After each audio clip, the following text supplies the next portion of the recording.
Today we're talking about the top 10 hidden gems in board gaming, but because I'm such a nice guy, I'm going to talk about it twice. We're going to give you two lists for the price of one, that price being free, thanks to my beautiful patrons for assembling the second list. I like to do this with top 10 lists because we get a little bit of a community list that puts itself forward, and we also get my own personal list, which I can then rub in the face of the community and say my list was better than yours. Essentially, what we've been doing over on the Ruin Board Discord, if you're a patron, you get to have access to the Discord. We hang out, we chat, we suggest games to one another, we play Mafia, we do a whole bunch of stuff. Very silly things. You get to be on all the inside jokes that I say in these videos, and you don't know them yet. How about that banana split? Am I right?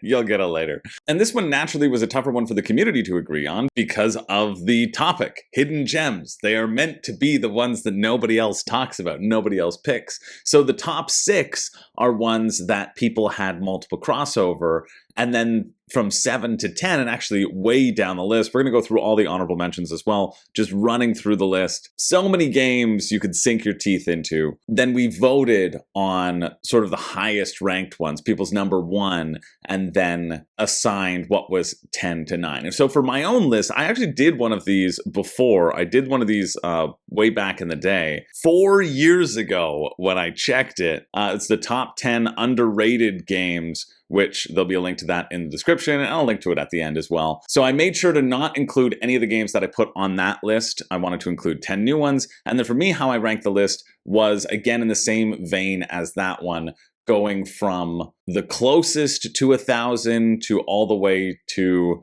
I think we're at 10,000 or maybe 15,000. Don't worry, Bounce Off isn't on the list because Bounce Off will be in the top 1,000. I believe in us.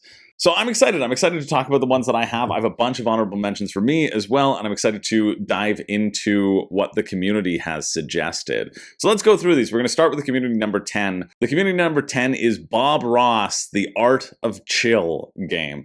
I've always seen this game in Facebook Marketplace posts, bundle posts, but I've heard it's actually a decent game. You usually think that IP games are generally cash grabs, right? They're not going to be solid games, but this one is, according to the community. In the game, each player starts with 3 art supply cards, each card showing 7 paints and 1 of 4 tools. So the player can choose to get their own benefits or just chill, move Bob along a track.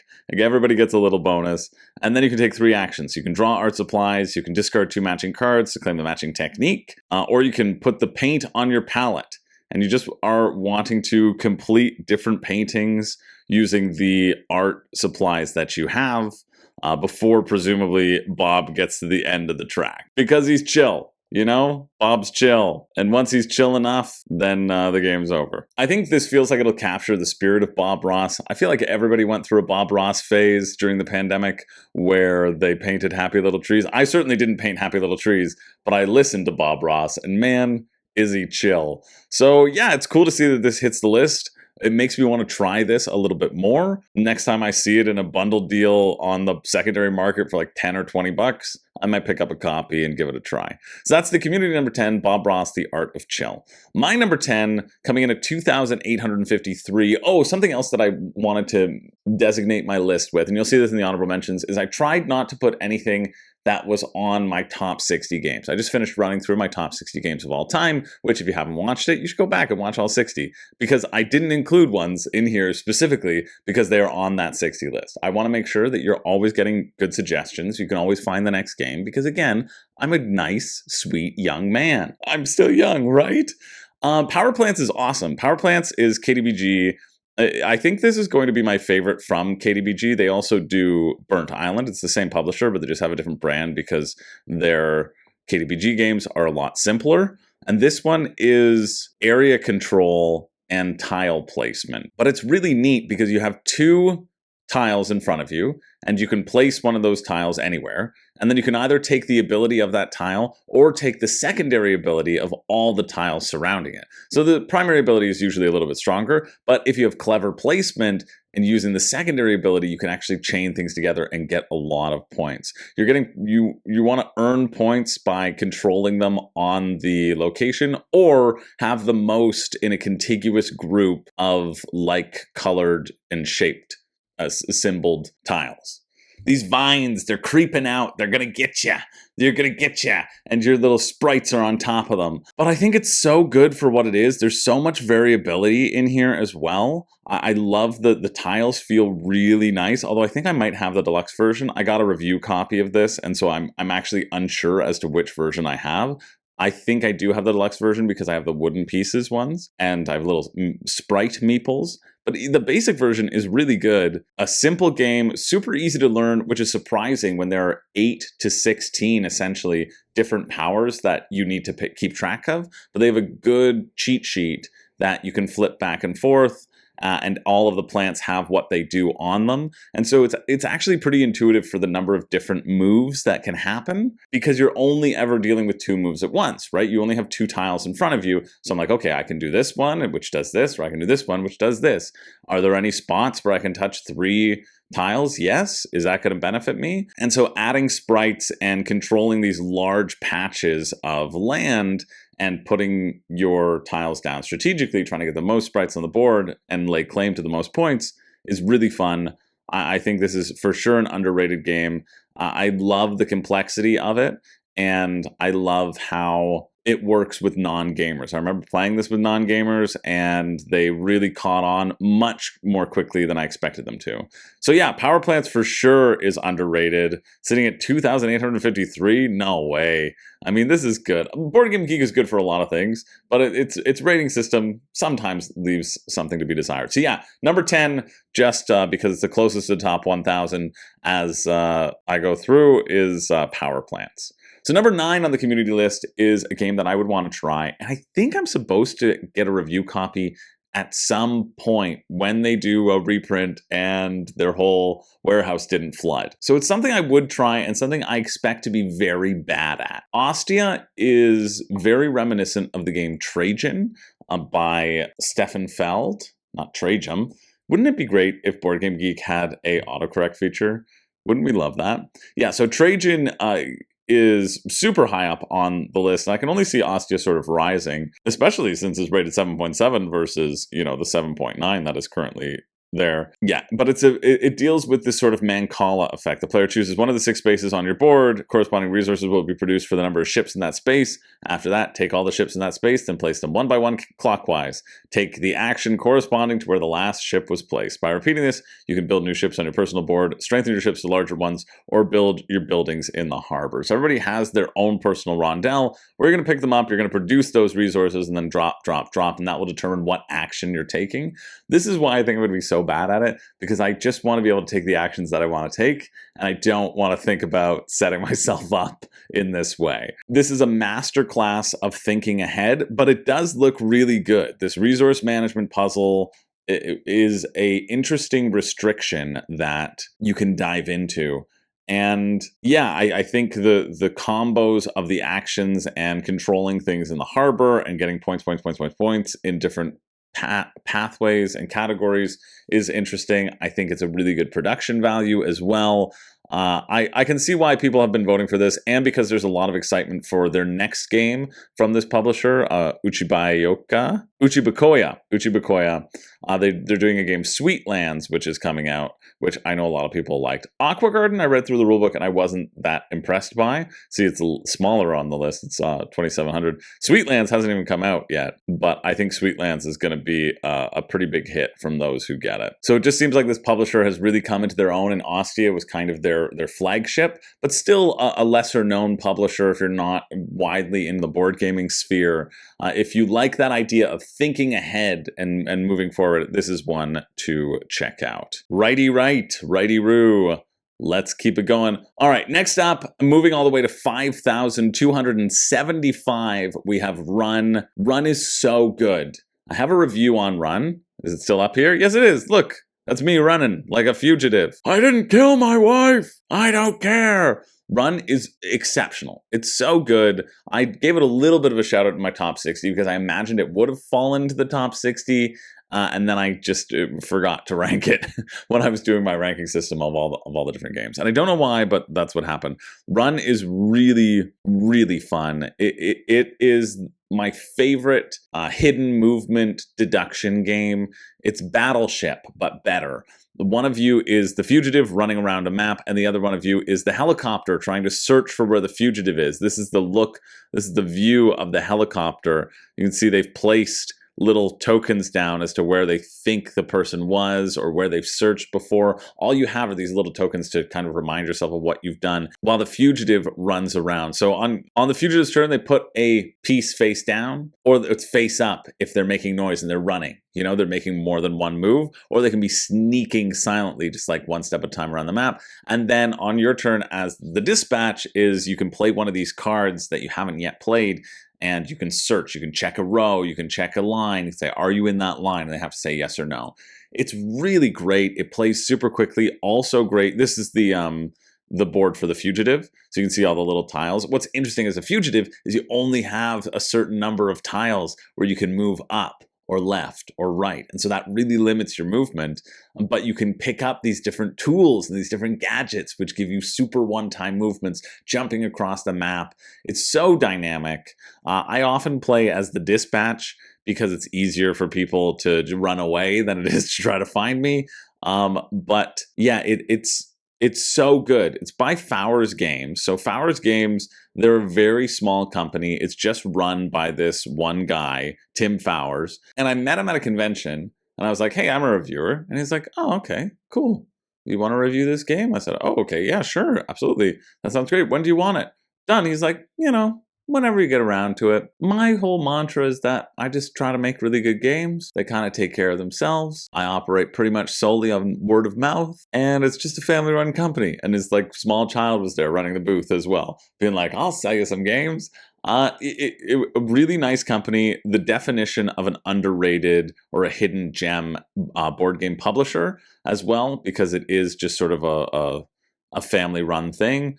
And Run is so good. If you like hidden movement, you really should try it. I like this one a heck of a lot. This is criminally underrated at 5,275. So yeah, I thought this was going to be a tough list, and then I ended up having it like 17 easily. Just easy 17.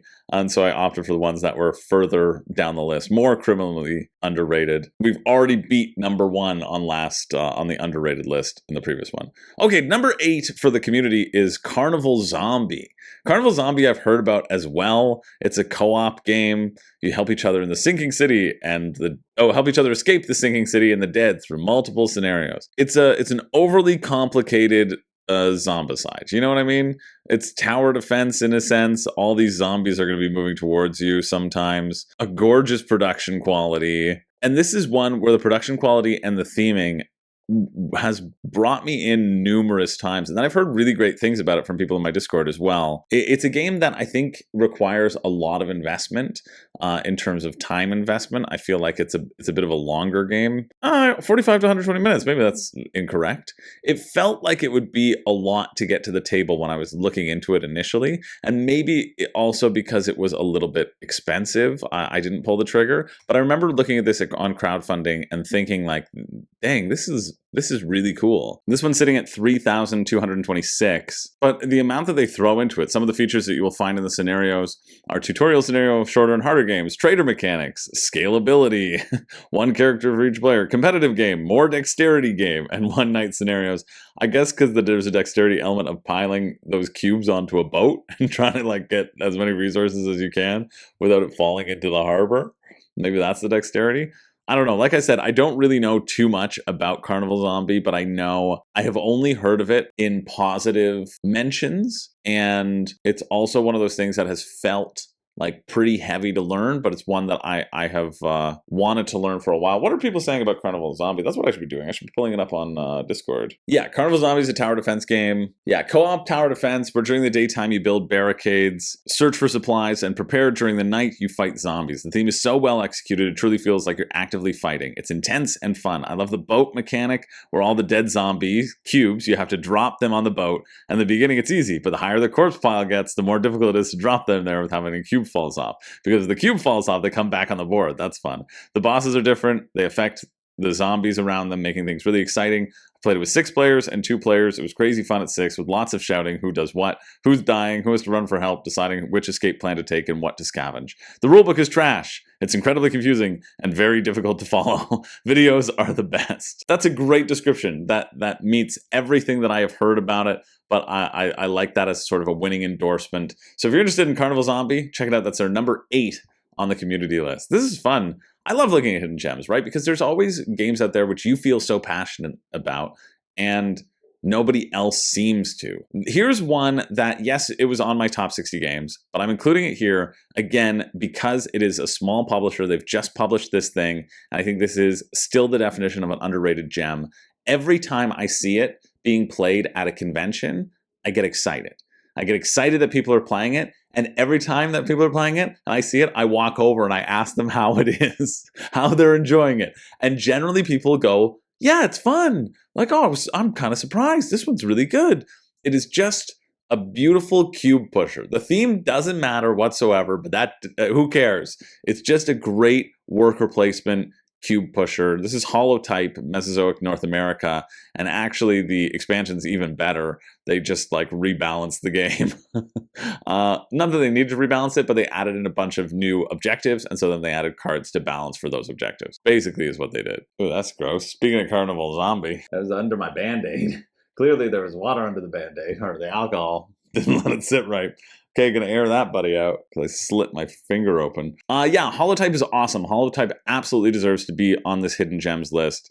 It is one of my go-to for hidden gems. Holotype, what do I love about it? It's worker placement and you're pushing cubes around, but you get one big worker. You can see that there's two different descriptors on here. It's like the big workers get this and the small workers get this, and the big workers can push out the little workers, which I love. I love that idea. If you have a number of workers, there's that bouncing back and forth. You want to delay bouncing someone else's worker back to them. Galactic Cruise has this in it. And all you're doing is you're collecting 3 different colors of cubes and white cubes, so 4 cubes, and then you're spending them on dinosaurs. Purple and white, blue and white. That's it. That's it. It doesn't matter. I don't ever look that this is a Coleophysis or the Marchosaurus, but it is cool that you can see where they were found and if they were a carnivore and what sort of dinosaur they are. But I don't care. I just like getting the cubes.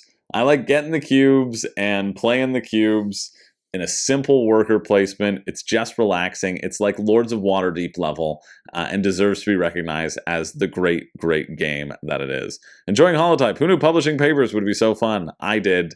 I said it.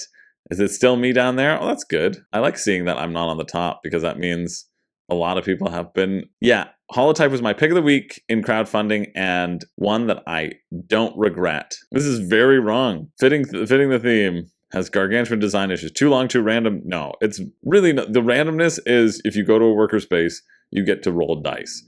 But you choose the dice that you want to roll, and also you know that there are varying levels of bones that you can get. Plus, everyone has a max amount of stuff that you can use, and if you don't like that randomness, well then there's a way to do a trade, but it's a little less efficient. So maybe you're just not playing correctly. Well, no, they probably were playing correctly. Maybe they're just dumb. Sorry, Wakover. You dumb. Played one, hated. Sure, fair enough. I like it. I think it's great. I think it's really, really good. And it is my number 8 on this list, coming in at a pathetic 5,904. Number 7 is on this list. This is something I could have put in as well. I've played this. It's Rear Window. Rear Window is Mysterium. If you know Mysterium, then you're fine. If you don't know Mysterium, well, I got nothing else for you. Head on back to camp. Rear Window is a great sort of one versus maybe all co-op game, or it might be cooperative. It might be fully cooperative or it might be semi-co-op. There might be a trader mechanism. The goal of the game is to figure out which people are living in the windows and what do they do. And so the person giving the clues has 8 cards and they have to divvy those cards out. They must use those 8 cards. They don't have an option of like recycling cards. So sometimes the cards will make it really easy to determine who's where, and sometimes they won't. Usually the first one is indicated of who the person is, right? The athlete over here, the globetrotter, the athlete, and you're trying to figure out what is correct and what isn't. So for example, this is day 1. They put out all these, and we put that's the purple guy who's the globetrotter, the blue guy who's the drunk, these 2 who are heartbroken, this one who's the art connoisseur, and you got 4 of those correct. And then they went down here and they said, okay, well, I think, it's orange and orange, clear, purple and purple. Those 2 are locked in. We know we got those right. But let's try it's the writer now because there's a typewriter. And let's try that this one's the athlete because there's some dumbbells there. And then let's switch these people around because we're not sure if we got them correct. And so then they got 5 right. And so you're using that. You have 4 days to sort of determine what the solution is. However, the person giving the clues might be a murderer and may only want you to get 6 or 7 correct and not know that there's a murderer. So there's always a chance for you, like, are they throwing me off? And I really like that. I think that's a lot of fun, even if it means that some of the clues are nonsense. It's you're able to deduce in that way, and even deducing that they might be the murderer because they're doing this and they're doing this is a fun path to go down, even if you're not correct. I did that in one of the games I played. I was like, oh, it has to be this because they're throwing us off here. They're trying to make us believe that this is the correct one, and it isn't the correct one because they keep throwing us off here. And really, there was just like a camera on each one of the photos, and they were trying to indicate that there was a photographer. But I was like, there's this person's the murderer, and that's where they live. Anyway, it was very fun to go down, even if you're completely wrong. A great alternative to Mysterium. I think I like this more than Mysterium. I go back and forth between the 2, but a really good take on that genre of a co-op game. And again, themed really well. You'd think that it was themed because of a movie. You'd think it wouldn't be good, but it is. Rear Window, very fun game. That's the community number 7. Moving on to my number 7, it's a game called Bohemian Villages. Now, I hope at least this is one that those who have watched my channel a lot, you will recognize a lot of these titles because I do talk about them. But I feel like Bohemian Villages, this is the only one that I have never spoken about before. So I'm excited that it's on the list because this is a very simple roll and write. It feels like a roll and write. It's not really a roll and write, but you're just rolling dice. Who will collect the most money in the Bohemian Villages? As a merchant, you want to make it to as many stores as possible. As an innkeeper, you can earn money only if there's enough people in the village. As a miller, a factory owner, cooperation is key. Okay, this doesn't matter.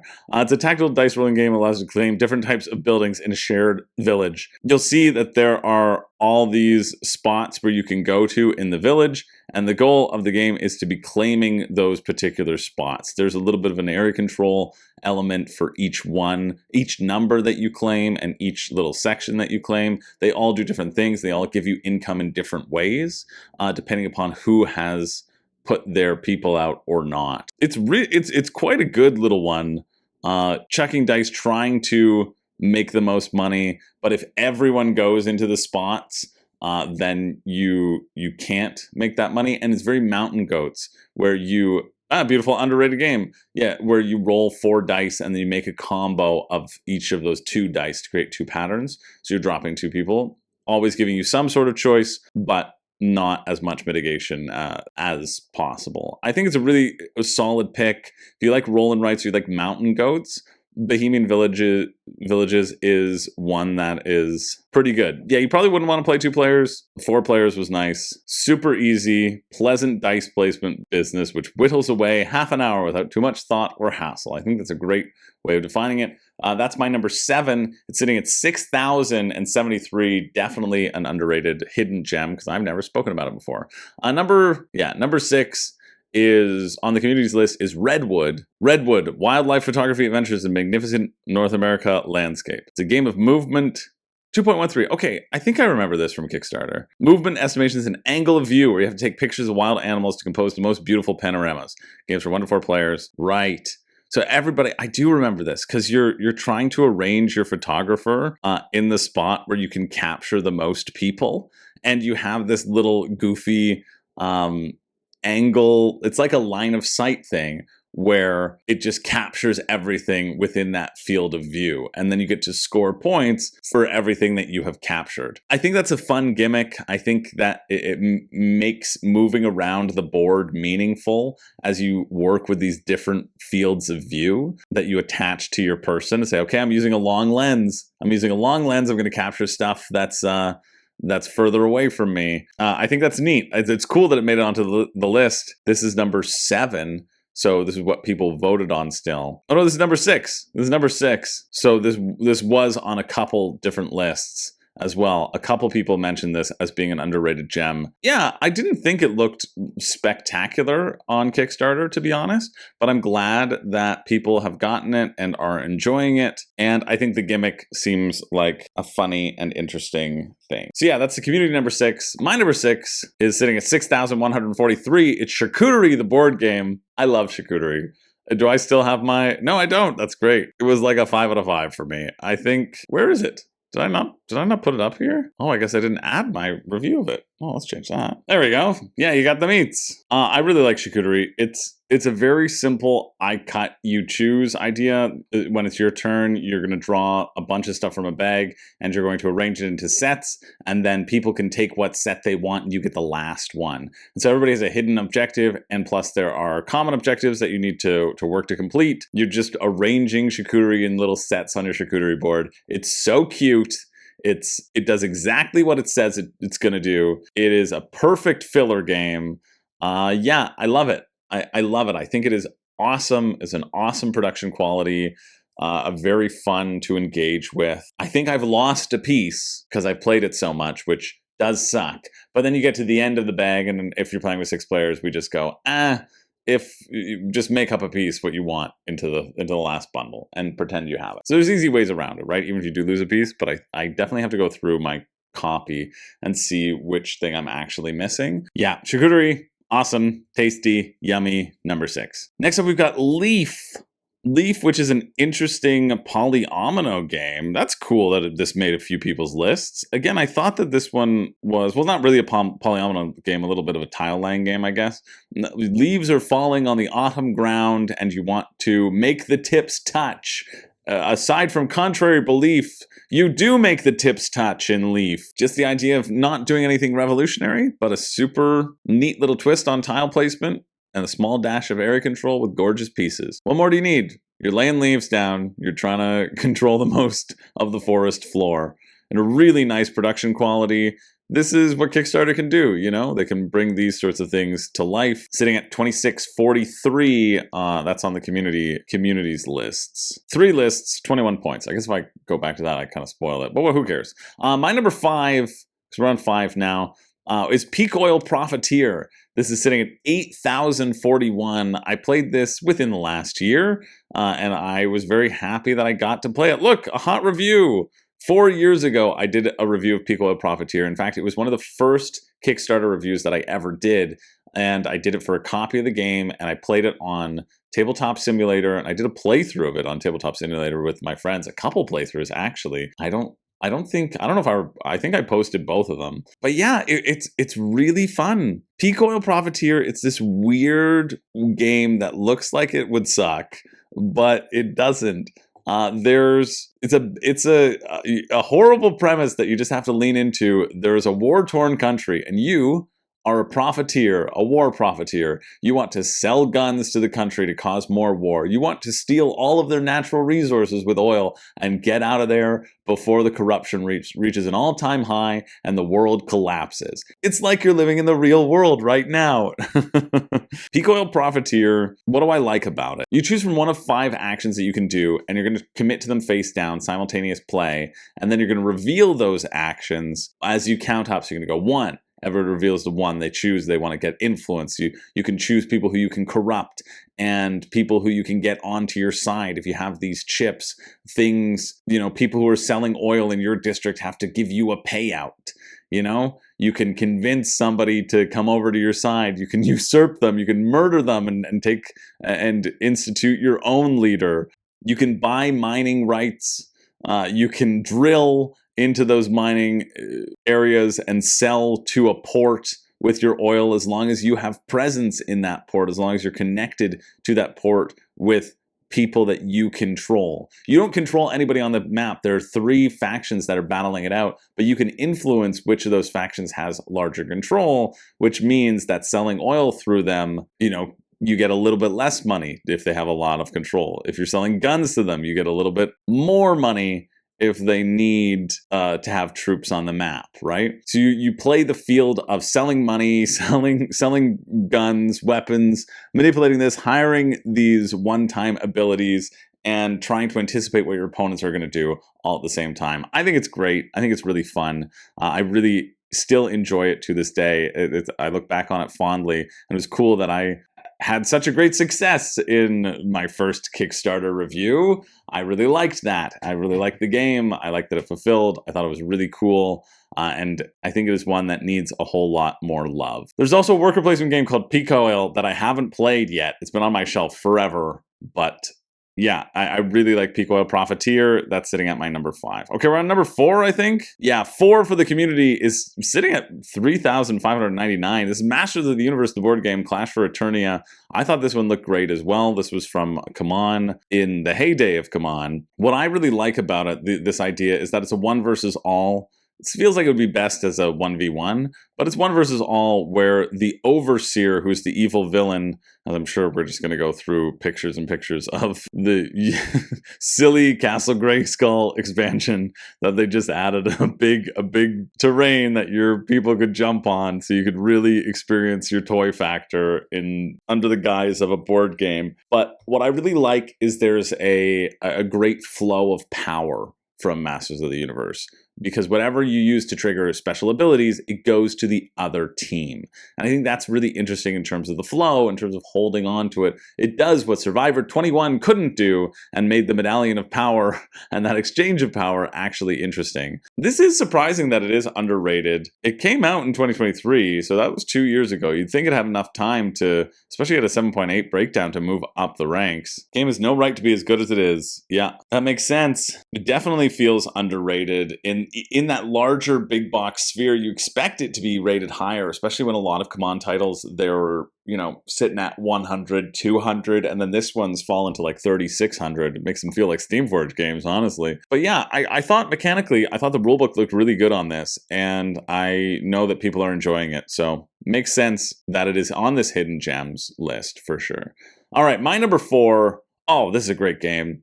They're all great games. This is a great game. 8,382. For shame. This is from Lemery Games. Lemery Games is a very small publisher. They've done a few other titles. Mostly now they're focused on revitalizing abstract games from the past and from different countries. So they brought like Bug Chal, they brought Ute, they brought Hashimi Shogi. They've done a bunch of different really lovely like packages. They also did Chili Mafia, which we know Pablo from this channel is from. And Chili Mafia is fine, right? Like, it's a fine... Don't tell Pablo I'm saying this. Hey, wise what? guy, you No. I'm saying Chili Mafia is great. No, you better no, not. You're good. I'm a whack. You're good. I'm a whack, yeah. You're good. You're good. Chili Mafia is amazing. What's your rating? I've rated it a 10. I don't know why it's rated a 7 there, but I rated it a 10. It's a perfect but we're talking about Reviving Kathmandu right now. Okay. Fine. Thanks, Pablo. Appreciate you. Beautiful. Reviving Kathmandu is, I think, their best game. It's really simple. It's sort of set collection, but it's timed out set collection as you're building up these different towers. And you want to build them in the same color because then you get more points. But you're not always going to have access to the same color, because the bidding mechanism is right here. If you're just playing a 4-player game, you just use this section of the play mat. If you have 5 or 6, use this section. Essentially, you're going to have the chips 1 to 5, and you use each of those chips to bid on rows of cards or columns of cards, wherever you bid. So if I were to bid here, let's get that up. If I were to bid in this section right here, then I would be bidding on these 2 cards, right? If I were to bid on this section right here, I'd be bidding on these 2 cards.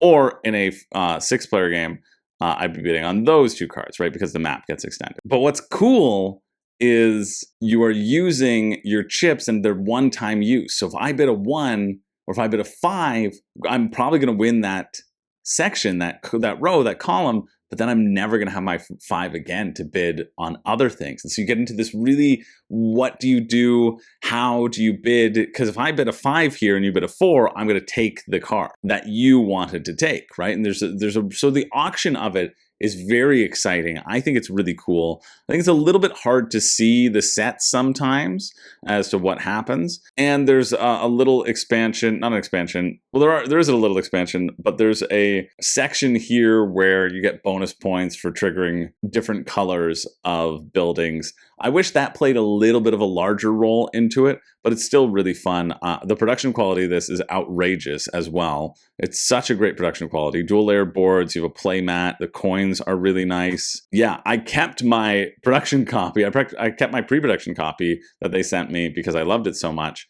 And it was such a good production copy. And then I gave that to a friend and then kept I kept the pre-production copy and I gave the one that they sent me to a friend who also really liked it. Yeah, I love this game as like a simple bidding game. It's got a great footprint, but the choices are very interesting.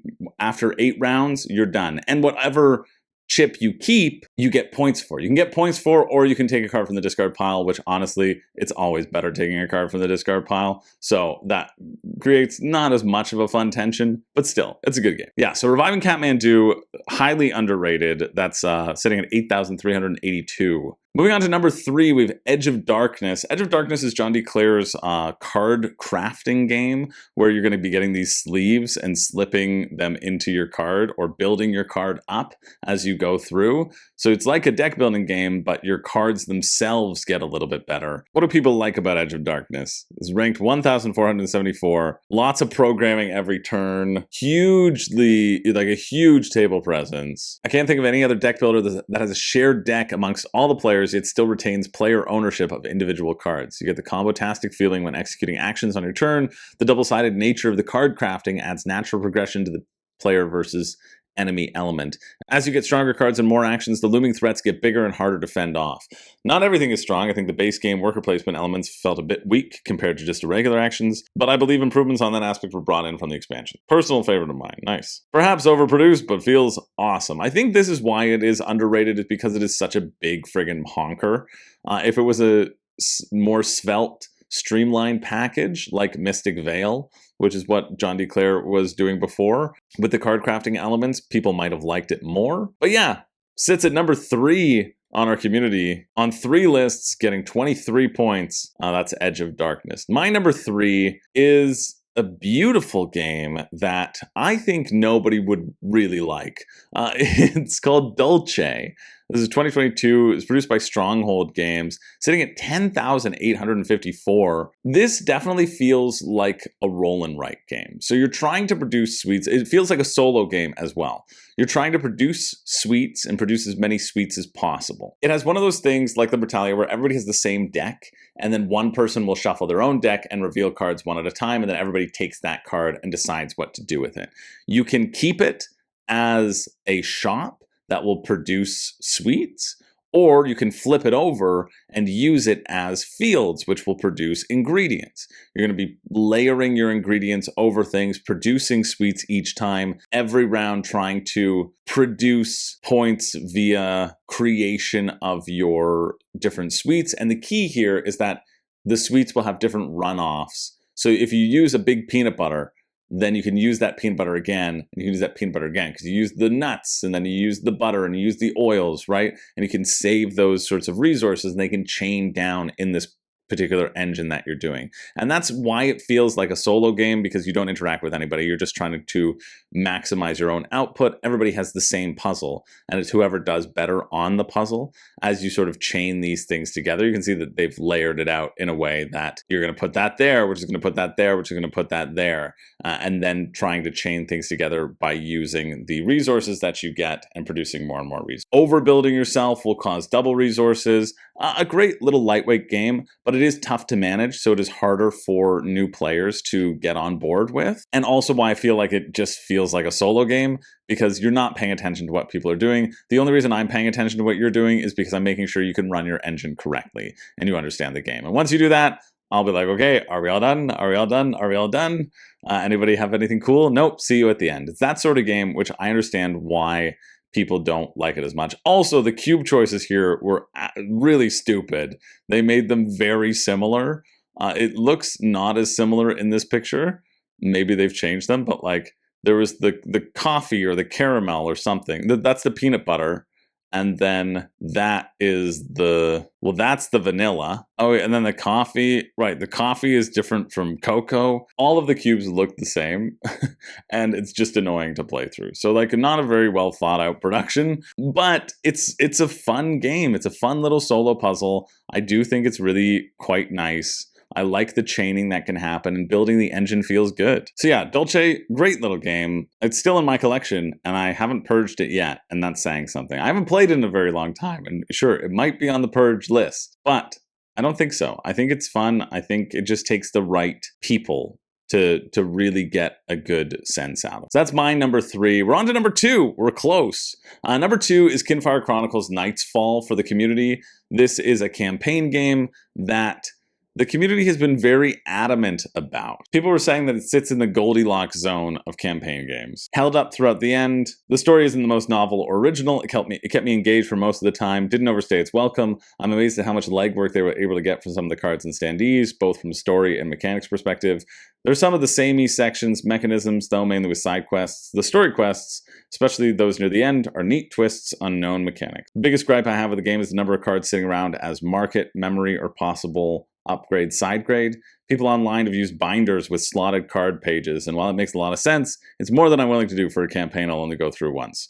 The maps and cards aren't so memorable that you can avoid having any kind of system at all. Otherwise, you'll find yourself repeating the same sections again and wasting time. There are a ton of tokens and extra cards scattered across my table, and I anticipate gripe number 2 will be the reset process, but it's not something I usually consider for an overall score of a game. I'll give Kinfire Chronicles a score of 15 Shroot Bucks. That was from famed contributor, The Whisperer. 2 Whisperers in 1 week. How lucky can you get? It's a great boss battler that mixes a fun bag-pulling initiative system with solid hand management for actions, where cards can be used outside of your turn to boost other players' actions. Quick to set up, fairly quick to play, and never gets bogged down with rules.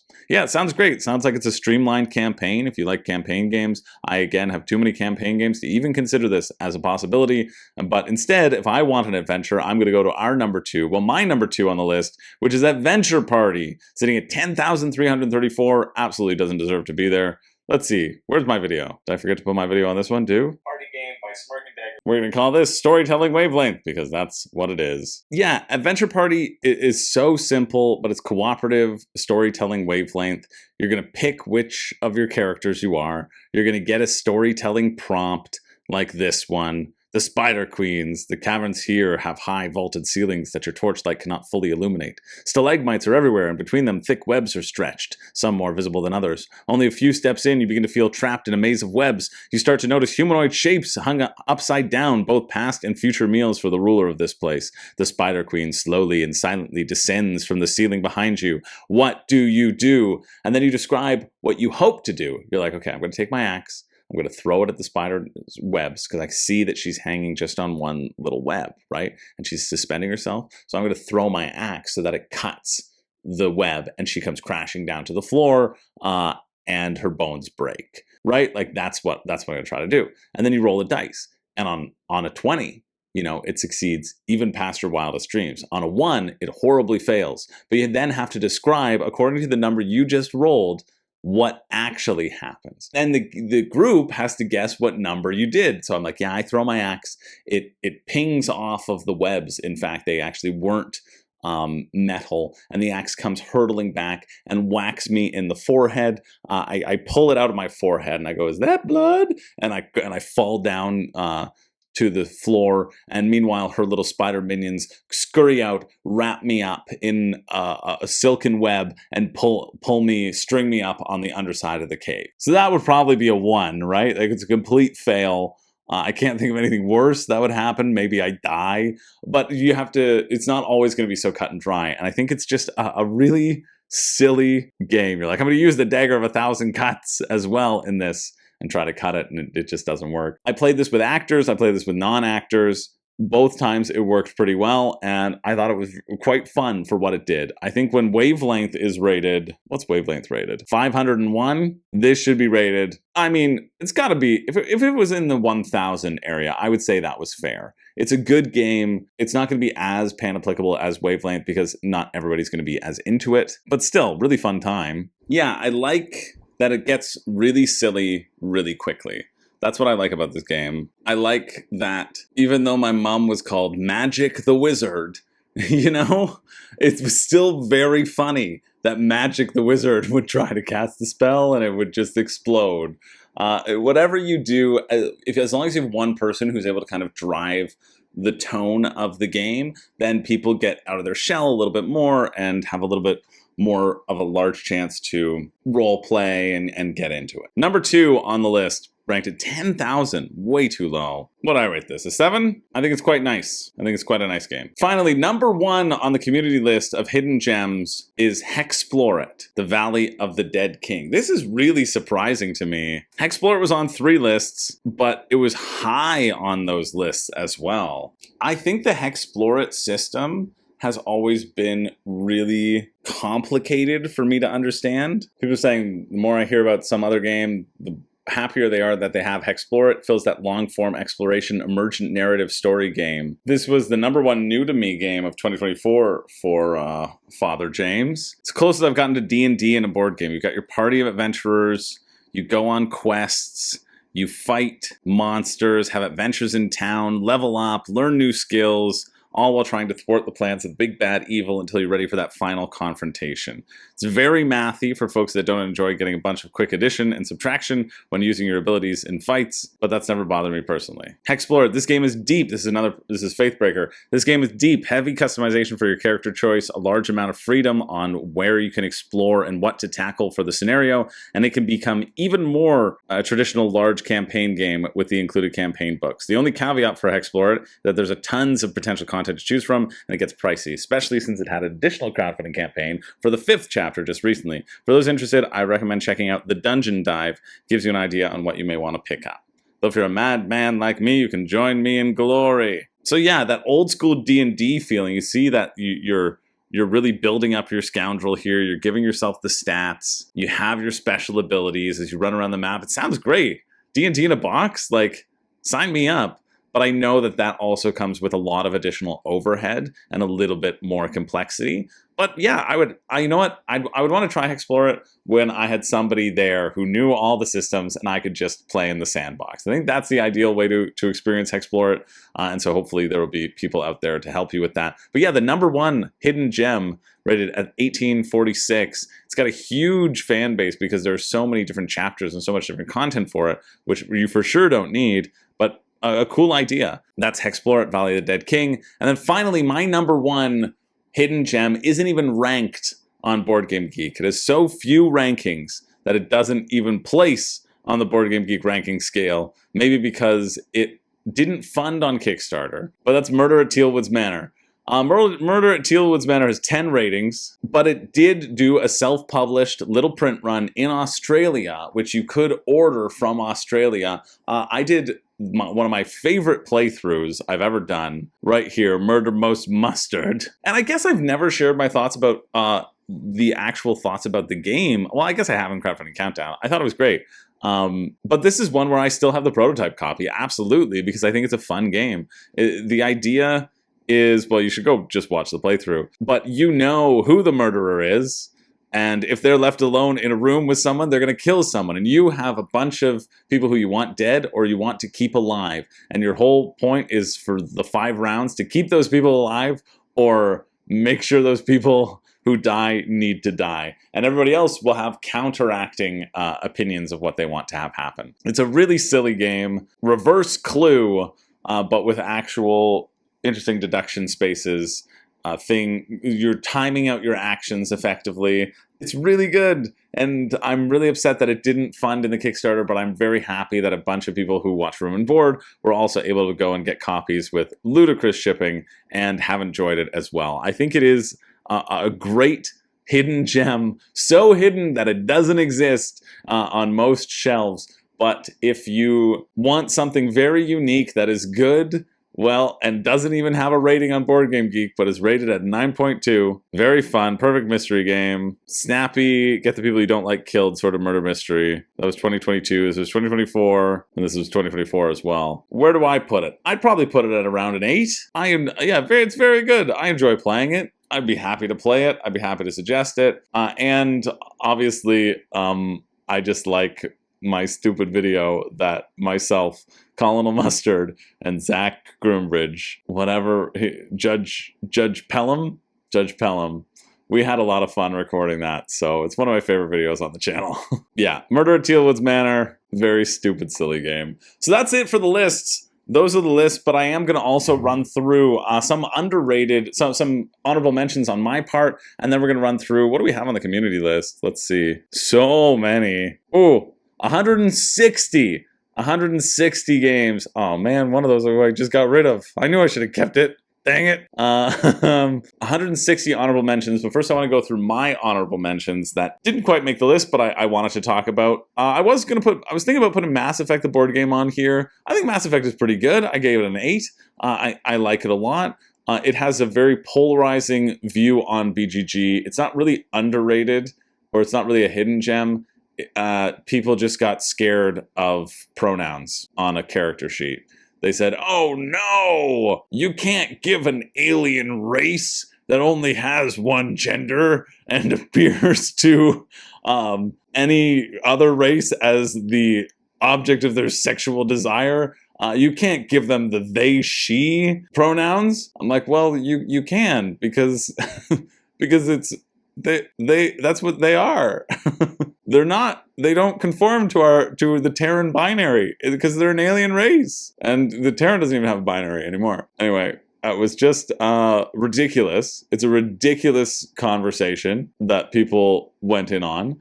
And if you're afraid of words, I suggest you evaluate your own bias. Sorry, and I'm sorry to use you. I'm sorry to use you and your.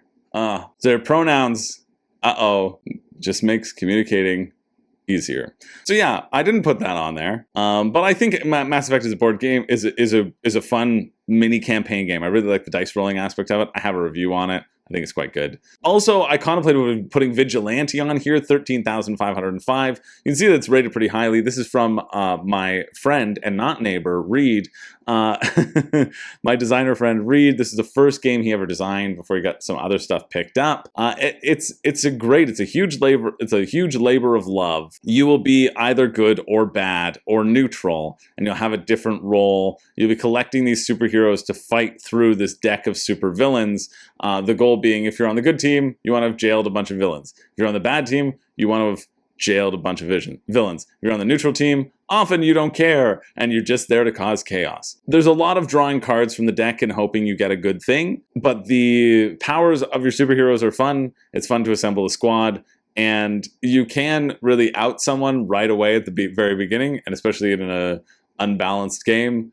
Then they just get dogpiled on, which isn't great because you can have some player attacking in interaction. However, it doesn't really overstay its welcome, and I like there's enough going on here in the collecting cards and collecting your own superhero team and attacking people that I think it's fun. It's still on my shelf, and that's not just because I know and like Reed. It's because I like the game as well. This is my very first video on Room and Board. This was video number 1 on Room and Board, where I thought I was going to do reviews in one way, and I certainly am not doing that way now. But yeah, that was a take. That was a chance. Spirium is at 993, so it didn't make the cut. That's why it got cut. Spirium's a little worker placement game. You can play it on Board Game Arena, where you're placing things in between these rows, really. I don't know why people are placing them on them. That's incorrect. You're placing them in between these rows to bid on the cards. And you can place a person or you can take a card. And so it's choosing, like, the more people you have, the more potential cards you can get. But you can take a card first before anybody can get to them, but it costs more for the number of cards that are around it. I think that's kind of neat. And then you use those cards to build your engine every card you have costs more money as well, but you want to be generating your engine, converting stuff into Spirium, and then converting Spirium into points. So that's almost underrated. This one's almost underrated as well. Tammany Hall is a very mean area control game that I've since gotten rid of, and it still hurts me to this day that I did get rid of it, but I just got rid of it for space because I didn't really play it that much. But it's great. I would happily play this anytime. Really enjoy it. Hard attacking area control game. Yeah, really like it. Abomination Era Frankenstein, also in the 900s, also I think is underrated. People say, this game is too long, and then they don't ever play it and realize that no, it's a normal length of time, even without the Igor variant, and then there's a variant to make it even not as quick. Or not as long, rather. I love that you're building this stupid little monster. I love that you're going to the graveyard to get supplies for your monster. You're getting bones and blood, or you can murder people and use their parts to create your own monster. It's so funny. Like here you're at the morgue. You're just ripping through the morgue trying to get some fresh brains from people. Very funny. Yeah, I think the theming is fun. A great little game, deserves much more praise than it has. It's Abomination. City of the Great Machine was in my top 20 games of all time. That's why I didn't mention it, but it's criminally underrated for 2,134. One versus all. The Great Machine is always watching what people do. You want to really read your opponent's minds. Love it. Brew also made my top 60 games. Again, why I didn't talk about it. But a great, again, a mean area control game. 1350, that's about right for where I would imagine Brew is. It's not that underrated. Or Hidden Gem. And then En route as well was a contender, 9,634. Fantastic roll and write. Really like it. Where's Dinosaur Island Raw and Right, actually? What rating are you at? No, 608. Okay, great. Still in the top 1,000, so that's fine. But yeah, En route is a really good roll and write. It really surprised me. I liked it quite a bit. It's accessible. So yeah, you can check that out. Now I'm just going to run through the names of all the honorable mentions of the community honorable mentions. We're here for the community honorable mentions. We're just going to run through this list put together by the incredible Vault Boy. Shout out to Vault Boy. We talked about Bob Ross, but then we have Sorcerer City, Galapagos, Courtesans, those all tied for 11th. And then Space Cadets Away Missions, Revolver Noir. Holotype was on there. Harry Potter Death Eaters Rising, Dragons of Etchinstone, Chip Theory just had a reprint of that. Ancient Terrible Things, Spirits of the Rice Paddy, Space Station Phoenix, Sodalis, Petrichor, Money, Lifeform. So many of these I haven't really heard. Kingdom's Candy Monsters. That's funny. Dire Wild, Davy Jones' Locker, The Kraken. Okay, I think I'm going to put that in there. Berserkers, Batman, Gotham City Strategy Game, Wizards of the Grimoire. It's nice to see Wizards of the Grimoire up there. I've heard good things about it. Perlock Holmes, Tiwanaku, Capital Lux 2, Wonder Book, The Lucky Seven, The Initiative, Sunrise at the Studio. That's nice. Little Steve Finn game there. Shadow Kingdoms of Valeria, Sea of Legends. Oh, never going to play that one. MLEM, Lockup, Helionox, Genotype. Genotype's one that I want to try. I've heard really good things. It's like a roll and write style, I think. But you're building plants. You're getting plants. You're involving them. Island Something Shiny, Jin, DEI. Yeah, that's one that I want. And that we could all need nowadays. Cultivate, Batman Shadow the Bat. That's a solo game. Tokyo Sidekick, Skytear Horde. I like Skytear Horde.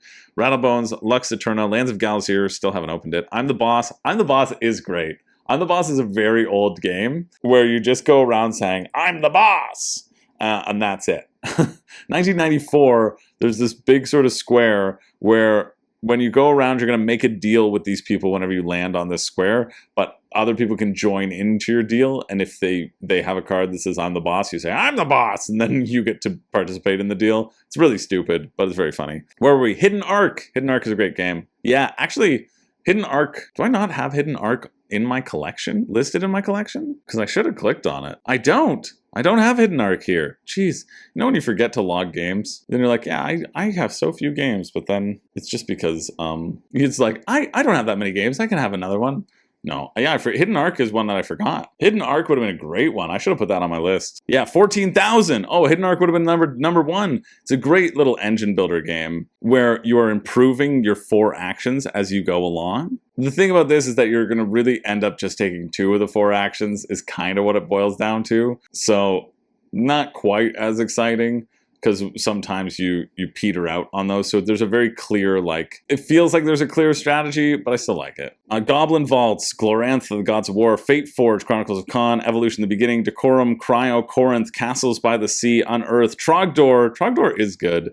Titanic, The Plum Island Horror, Spacegate Odyssey, Selenia, Poker, Path of Light and Shadow, Oros, Mezzo, Lacuna, Kingdom Rush, Elemental Uprising. That's good. Still haven't played it, but I have it. I won it on a Board Game Revolution contest. Gene Pool, Five Nights at Freddy's, Dungeon Dice, Capital Lux 2. Oh, 2 Capital Luxes. That should have been up higher, I guess. Six Siege, Watch, Uprising, Curse of the Last Emperor, Tragedy Looper, Soul, The Last Days of a Star, Perlock Holmes, Ponzi Scheme, Mythwind, Marvel Dagger, Inception, Gold Oblivion, Funfair, Dodo's Riding Dinos, Cosmic Run, Cafe, Aqualin, Amalfi, Renaissance, World Championship, Russian Roulette, yuck, Wishland, Walnut Grove, Stranger Things Upside Down, Steam Time, SOS Titanic, Pictures, Moon. Moon is great. I just played Moon recently. Moon is really good. March of the Ants, Machina Arcana, Dungeon Date, Consumption Food and Choices. This one looked cool. Chocolate Factory, Canopy, Big Trouble in Little China. Yeah, out of print.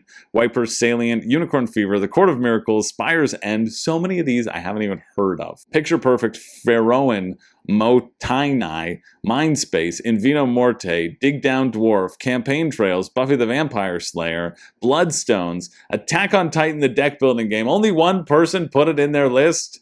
Come on now. It was number 1 on my previous list, so I guess that's fine. Athenium, Mystic Library, Veluspa. No, Veluspa sucks. I'm sorry, Veluspa is bad. Veluspa should be deleted. I don't know who put Veluspa on here. Who put Veluspa? I'm going to call you out right now. You have bad taste. Oh, Sucrose Supreme. Oh, I did say I absolutely hated Veluspa. JB, you like Veluspa? I hate it. I thought it sucked. I'd play it with you, though. Upon a Fable, Tranquility, Tiwanaku. Maybe is that the same as Tiwanaku? Maybe there should have been a crossover there. Artemis Project, Rick and Morty, Reviving Kathmandu. Oh, nice. Cool. Somebody put on there. Pocket Landship, One Last Score. I didn't really enjoy One Last Score, unfortunately, but it was very nice for someone to send it to me. Meowie, Lost Cities, the board game, Genshin Tarot, Flock Together, Divinity Original Sin, Thorgal, Tesseract, Star Trek 5-Year Mission, Sleeping Gods, Primeval Peril, Robot Quest Arena, Really Loud Librarians. That one did look funny, actually. Planes, Nekojima, Mountains of Madness, Maglev Metro, Ikwazu, Goblins vs. Zombies, Garden Nation, Flip Ships, Fire and Axe, a Viking Saga. This is the one that I got rid of. Dungeons, Dice and Danger, Doom Machine, and 12 Chip Trick, which I also would put on this list if I hadn't just put it on another list of games that I want. That's the list. Those are all the games. I have covered every single hidden gem board game imaginable. Do you think there's another YouTuber who would cover more? I don't think so, because I got a whole community at my beck and call, just ready to, when I say dance, they're gonna dance, baby. That's what I'm telling you. No, I'm really appreciative. It's so many cool games.